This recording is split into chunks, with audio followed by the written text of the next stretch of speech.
অবশেষে ফিরে এসেছেন। রোমান রেন্স ফিরে এসে কোডি রোডসকে আক্রমণ করেননি, বরং রোমান রেন্স ফিরে এসে তার ভাই সোলো সিকোয়াকে সুপারম্যান পাঞ্চ এবং স্পিয়ার মেরেছেন।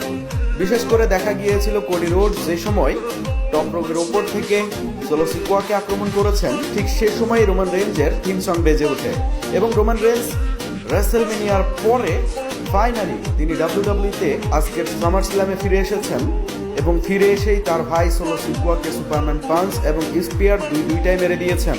আর সোলো সিকোয়াকে আক্রমণ করা হয়েছে এজন্যই কেননা সোলো সিকোয়া এতদিন ধরে নিজেকে real head of the table এবং ট্রাইবাল চিফ হিসেবে দাবি করে আসছিল।